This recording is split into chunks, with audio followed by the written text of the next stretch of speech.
Disclaimer terlebih dahulu, cerita dalam video ini merupakan hasil karya imajinasi dan bersifat fiksi belaka. Segala kesamaan dengan nama tempat atau kejadian nyata hanyalah suatu kebetulan. Kami tidak bermaksud menyinggung pihak manapun melalui cerita ini. Cerita ini hanya bersifat hiburan dan bukan ajakan untuk meniru tindakan apapun yang digambarkan dalam video. Penonton diharapkan dapat membedakan dengan bijak antara realitas dan fiksi. Halo Sobat Komik, kali ini melanjutkan cerita yang berjudul Pemuda yang Menguasai Pertanian di Hari Kiamat. Gimana, apakah kalian penasaran dengan ceritanya?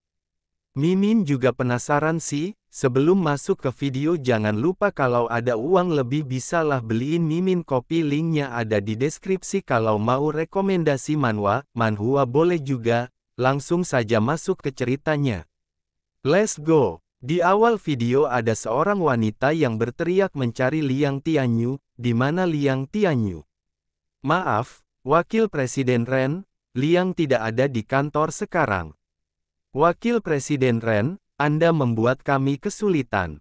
Ayo, Wakil Presiden. Ren membuka pintu, dia berteriak, Liang Tianyu, apa yang ada di pikiranmu yang bodoh? Sekarang seluruh sistem kesehatan di Nancheng terjebak dalam kelumpuhan. Sebagai perusahaan medis, Anda seharusnya memimpin karyawan untuk bekerja sama dengan rumah sakit, menyumbangkan peralatan dan obat. Bukan sibuk melakukan eksperimen hewan. Diperkenalkan, nama wanita itu Ren Xiao, Wakil Presiden perusahaan Tianrun. Liang Tianyu menegur Ren sambil dia beranjak berdiri. Wakil Presiden Ren, ini adalah kantor manajer umum. Anda masuk begitu saja mungkin tidak terlalu pantas, Liang Tianyu menjelaskan lagi pula. Saya adalah seorang pengusaha, tujuan pengusaha adalah segalanya demi keuntungan. Untuk penyakit jahat yang berskala dunia ini, saya tidak merasa metode medis saat ini bisa berbuat apa-apa. Ren bertanya, apa? Anda juga pemegang saham perusahaan? Berhak mendapat dividen. Bisakah Anda membayangkan, jika kita bisa mengembangkan solusi, kita akan mendapatkan imbalan yang sangat besar. Jadi begitu Liang telah membuat terobosan dalam penelitiannya. Bahkan pemerintah Federasi Yan Huang belum ada berita tentang obat mujarab. Saya harus pergi ke laboratorium untuk melihat-lihat, ujar Ren. Liang Tianyu tersenyum bercanda, mana mungkin secepat itu. Jika Wakil Presiden Ren bisa lebih bekerja sama dan meningkatkan investasi sumber daya manusia dalam proyek ini, kemajuan pasti akan lebih cepat. Nanti saya pergi ke laboratorium untuk mengetahui kemajuannya. Saya juga harus pergi meninjau, agar bisa bekerja sama, bukan? Selamat datang. Saya akan mengatur seseorang untuk menemani dan menjelaskan. Ayo, tidak usah mengantar. Ren sudah keluar dari kantor Liang Tianyu. Ada yang berkata dari belakang Ren, Wakil Presiden Ren, tim teknis mengatakan Anda tinggal di kantor terlalu singkat. Mereka hanya bisa memindai secara kasar. Tapi kemungkinan besar pintu masuk laboratorium rahasia tidak ada di kantor. Rubah tua ini, Ren bertanya, apakah orang eksperimen yang ditangkap sudah mengaku? Tidak, setiap saat masuk dan keluar, matanya harus tertutup. Tapi kami sudah mendapatkan kartu pintunya. Ren memujinya, bagus. Pria itu memberikan kartunya. Ren berpikir sambil melihat kartu itu, selain tempat-tempat ini, masih bisa di mana lagi? Jika tempat paling berbahaya adalah tempat paling aman. Apakah Ren sudah berada di ruang laboratorium? Saya adalah Tuzi yang bertanggung jawab untuk menemani dan menjelaskan kali ini. Sekarang saya akan membawa Anda berkeliling. Baiklah tuh Direktur, mari kita lihat dulu kemajuan tubuh eksperimen. Baik. Silakan ke sini. Mereka berhenti di depan tabung yang berisi seperti monyet yang menyerang Tianran. Ini adalah nomor 7, satu-satunya tubuh eksperimen yang tidak mengamuk dalam beberapa batch eksperimen. Kekuatannya meningkat 10 kali lipat. Meskipun tidak seperti produk gagal yang bodoh haus darah, tapi masih tidak stabil dan memiliki agresivitas tertentu. Di saat mereka mengobrol ada orang yang datang tergesa-gesa. Direktur, ada masalah? Orang itu berbisik. Direktur mendengar itu dia terkejut. Apa? Bagaimana bisa begini? Kami benar-benar tidak punya pilihan. Anda cepat lihat saja. Wakil Presiden Ren, maaf ada situasi darurat saya tidak bisa menemani dan menjelaskan lagi. Saya akan ganti dengan rekan lain di sini. Tidak apa-apa, hanya urusan rutin saja.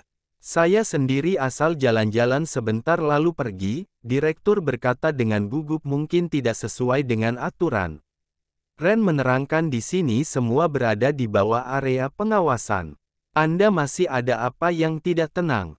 Direktur, di sini. Anda cepat pergi saja. Jangan menunda-nunda urusan penting. Mereka berdua langsung pergi. Baiklah, kami akan selalu memperhatikan keselamatan Anda. Ren mengaktifkan alat komunikasinya. Bisa bergerak sekarang. Baiklah, orang itu langsung melaksanakan perintah. Dia menutup semua pengawasan. Sudah tertutup. Pindai pintu masuk tersembunyi, dia memberitahu di arah timur laut. Ada rongga di dinding, atau bisa ditekan ke bawah. Itu harusnya. Anda punya waktu 30 menit, sudah ketemu, pintu mulai terbuka. Ren terkejut melihat yang ada di dalam. Wakil Presiden Ren, bagaimana? Lebih buruk dari perkiraan. Apakah harus mengajukan intervensi ke perusahaan induk? Tidak, tunggu dulu, jalan Ren terhenti, dia melihat seorang wanita yang ada di dalam tabung, terlihat ada nama di bawah tabung itu, Zhongling, kalau gak tahu itu mantan pacar MC kita berpindah panel ke arah Tianran berada, sistem memberitahu. Jagung anti radiasi Anda sudah matang. Han terkagum melihatnya. Wow, Tianran berkata Han, cepatlah bantu. Cepat selesai kerja makan, Han dia ngiler melihat jagung, Han mengambil jagung lalu berkata kuali besar, nanti saya mau makan panggang. Haha, sudah lapar begitu cepat. Lapar sampai tidak punya tenaga memetik jagung, dapatkan kayu kering. Adikku akan membuat jagung panggang mentega. Bagus. Mereka membakar jagung, kuali besar. Kalau saya makan seperti ini jadi babi gemuk bagaimana? Tianran berpikir memang, Han akhir-akhir ini nafsu makannya melebihi saya. Tanaman khusus ini bisa meningkatkan tubuh kita. Setelah tubuh bertambah kuat, kebutuhan nutrisi juga akan semakin tinggi. Tianran berkata lagi pula kamu masih tumbuh. Makan banyak tidak akan gemuk, baik jawab Han sambil memakan jagung. Tianran mengecek atribut Han, Lihan. Standar dewasa 10. Usia, 6. Kekuatan, 10. Kecerdasan, 11. Kecepatan, 11. Ketahanan, 11/11. Setelah makan sayuran anti radiasi beberapa hari, data tubuh saya dan Han meningkat banyak. Kalau terus makan seperti ini, tidak akan jadi King Kong barbikan. Tianran membayangkan Han akan menjadi begini, adikku yang imut. Tianran menepis pikirannya, pikirin apa sih? Jagung bakar enak sekali. Haha, kakak akan buatkan lagi yang pedas. Tianran berujar dengan tempat perlindungan ini, meskipun nafsu makan Han di masa depan sebanding dengan Luffy. Saya juga bisa menghidupinya. Pemberitahuan sistem muncul ada, pengunjung, datang, Tianran bertanya siapa yang datang saat seperti ini. Tianran melihat siapa yang datang melalui sistem, Xiao Tian. Makanan itu bukankah yang saya berikan kepadanya? Dia mau apa? Ini Xiao Tian ya, kamu kok datang? 2 hari yang lalu kamu kasih aku beberapa mie instan, bapakku bilang harus balas budi. Ini, rumahku baru dapat makanan, langsung aku bawain ke sini. Bos Xiao Li, sambil ingin memberikan makanan yang ia bawa, Tianran berkata haha. Gitu ya, terus dia berpikir ini barang cuma aku kasih ke rumahmu. Tapi, lumayan juga nggak salah bantu, Tianran bertanya kamu dapat makanan dari mana?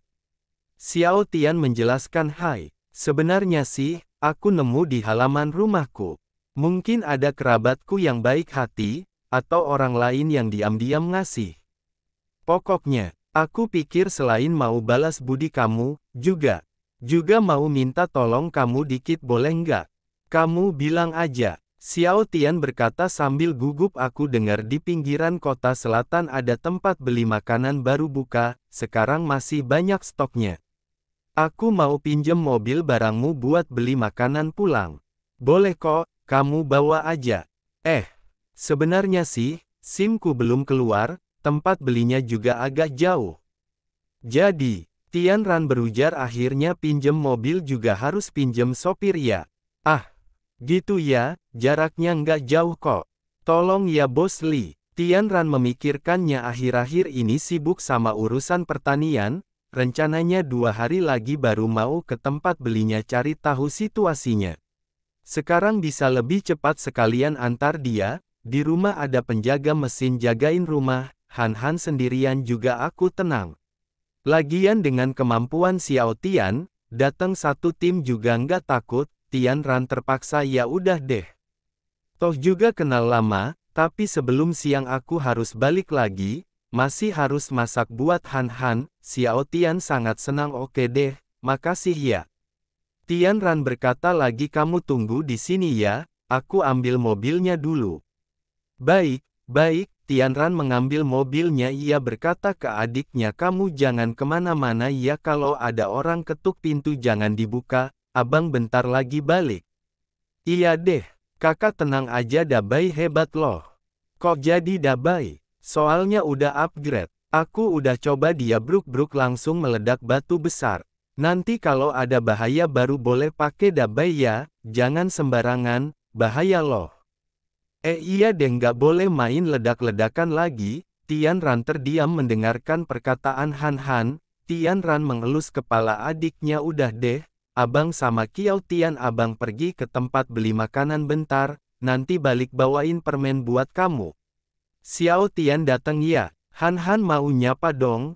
Tianran mencubit Han, mau ngapain? Jangan bawa-bawa Dabai di depan orang lain. Wah, aku kan tahu kok aku udah 6 tahun loh, bukan anak kecil lagi. Di rumah selain kakak nggak ada yang ngobrol sama aku. Mau mati bosan. Tianran merbolehkan. Ya udah deh, dia membawa mobil keluar diaman. Xiao Tian sudah menunggu. Han nonggol dari kaca. Xiao Tian. Kamu badannya. Han belum selesai bicara kepalanya ditepuk Tianran. Wah. Xiao Tian kebingungan. Udah turun aja, biar dia naik mobil. Aku cepat pergi cepat balik masih harus masak buat kamu. Han kesal kakak jahat. Aku belum selesai nyapa. Sudahlah pergi nonton kartun aja. Kita berpindah ke arah Tianran. Di dalam mobil terjadi hening. Tianran berujar di benaknya anak nakal. Cuma tahu ngomong sembarangan. Xiao Tian memulai obrolan Bos Li. Han sendirian di rumah bisa jaga rumah. Sekarang dunia ini berantakan banget. Aku takut kalau ada orang jahat ngincar pertanian. Han nggak bahaya. Pertanianku yang kecil itu nggak ada uang nggak ada makanan, siapa yang mau? Lalu, Xiao Tian lanjut bertanya Bos Li, kamu nggak ninggalin alat buat jaga diri buat Han? Tianran menerangkan Han baru 7 tahun, meskipun ada senjata buat jaga diri, juga nggak bisa pakai. Di pikiran Tianran sekarang mana ada tempat lebih aman dari pertanian. Tianran meneruskan perkataannya sebelumnya tapi, pintu pertanianku aku kasih listrik, nggak ada yang bisa masuk. Nggak usah khawatir, Xiao Tian tersenyum mendengarnya, hehe. Ya udah deh, aku lega, lalu mengambil handphone, Xiao Tian mengetik sesuatu di handphonenya, Tianran melirik, Xiao Tian sadar dia diperhatikan Tianran, Xiao Tian menjelaskan haha. Aku takut uang yang dibawa nggak cukup pinjem teman dikit sambil memasukkan handphonenya, Tianran mencurigai Xiao Tian, sedangkan di posisi Han dia sedang semangat menonton animasi, Tim Pelangi. Ayo, kuning lemon super evolusi, emas. Han berteriak benar, Xiao Tian abang juga bisa ganti warna. Han baru sadar, apa? Sambil menepuk muka Xiao Hei. Wuff. Apa Xiao Tian juga anggota tim pelangi? Xiao Hei hanya bisa wolf. Terakhir kali aku sama kakak lihat dia warnanya hijau. Kali ini dia jadi merah. Seru banget. Kita ke arah Tianran dan Xiao Tian. Tianran memberikan uang ke Xiao Tian, kamu pegang saja. Xiao Tian terkejut, uangku juga tidak banyak. Sedikit ini kamu pegang. Xiao Tian berusaha menolak, tidak. Bos Li, kamu sudah bantu keluargaku banyak sekali. Bagaimana aku bisa mau uangmu? Tianran memaksa menyodorkan uang itu ke dada Xiao Tian. Terima saja. Xiao Tian mengambilnya. Tianran berkata, sudahlah, jangan banyak bicara, aku masih harus nyetir, ini. Bos Li, aku pasti akan membalas budi baikmu. Pemberitahuan Google Map 500 meter ke depan, lurus saja, 300 meter ke depan, belok kanan sedikit. Masih 200 meter, masuk persimpangan, muka Xiao Tian semakin cemas, masih 100 meter, belok kanan. Ke depan belok kanan, saat Tianran ingin belok kanan Xiao Tian membelokkan ke kiri, Tianran bertanya-tanya, Xiao Tian berkata, Bos Li, jalan sebelah kanan sepertinya putus. Kita lewat kiri saja. Xiao Tian hanya menatapnya, Tianran memberhentikan mobilnya, lalu mengebrak kursi, tidak benar, jalan ini sering kulewati, lagi pula ini jalan utama desa, tidak mungkin putus tanpa ada bencana alam besar. Kamu dapat kabar ini dari mana? Xiao Tian menjawab sambil terbata-bata, ini teman yang kasih tahu. Tianran bertanya dengan serius, teman yang mana? Telepon dia, biar ku dengar. Bos Li, jangan tanya lagi. Aku tidak akan menyakiti kamu. Sekarang segera belok, kalau terlambat tidak akan sempat lagi. Xiao Tian meneruskan perkataan sambil tubuhnya gemetar, tolong. Percaya padaku sekali saja, Tianran mengikuti perkataan Xiao Tian, dia belok kiri, orang yang mengamati Tianran dan Xiao Tian kesal, sialan. Benar-benar ada masalah, anak kecil brengsek ini berani ingkar janji. Nange, sekarang gimana? Untunglah aku sudah siap. Sasaran menuju ke arah kalian, ingat, harus tangkap mereka hidup-hidup. Lian Zong bilang, mau yang hidup. Mengerti. Putar balik dan blokir mereka. Kerjasama dengan tim 2, serang dari depan dan belakang. Aku mau lihat mereka hari ini bisa tidak terbang keluar dari sini. Kembali ke Tianran, dia bertanya, sebenarnya apa yang terjadi? Ceritakan padaku. Xiao Tian menangis, maaf. Maaf. Aku yang mengkhianatimu. Aku yang salah pilih. Tapi aku juga tidak punya pilihan. Mereka menculik ayahku. Tianran mencoba untuk menyuruh Xiao Tian, kamu tenang dulu. Mereka itu siapa? Mau apa? Xiao Tian terus menangis, tubuhnya gemetar, mereka itu orang Tianrun. Mereka tahu kamu punya obat untuk menyembuhkan racun, mereka menyuruh aku menipumu keluar dari pertanian. Manfaatkan saat kamu pergi, culik Han untuk paksa kamu menurut. Tianran langsung sok, dia baru 6 tahun. Kalau mau lawan aku ya sudah, tapi kalian malah culik anak kecil berumur 6 tahun. Aku tidak tahu mereka akan. Mereka ancam nyawa ayahku. Aku tidak punya jalan keluar. Mobil Tianran sudah didekati mobil orang-orang Tianrun, mereka sudah mendekat.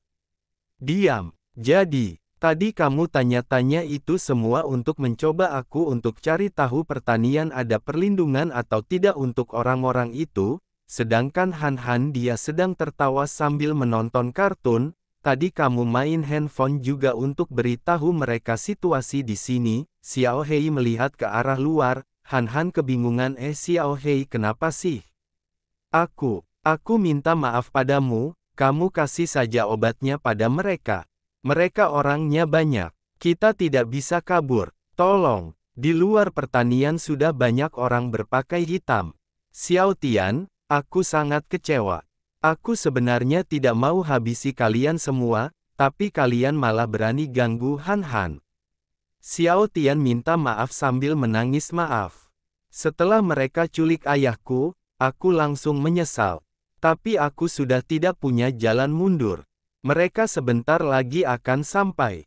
Tolong kasih obatnya pada mereka. Tian Ran kesal, dia menegaskan urusanmu dengan aku nanti saja kita selesaikan. Tapi sayang sekali, mereka tidak ada satupun yang bisa hidup keluar dari pertanian itu. Oke sobat pencerita, apa yang akan dilakukan Tian Ran? Mari kita saksikan di part selanjutnya hanya ada di Pencerita Komik. Jangan lupa like, subscribe and share.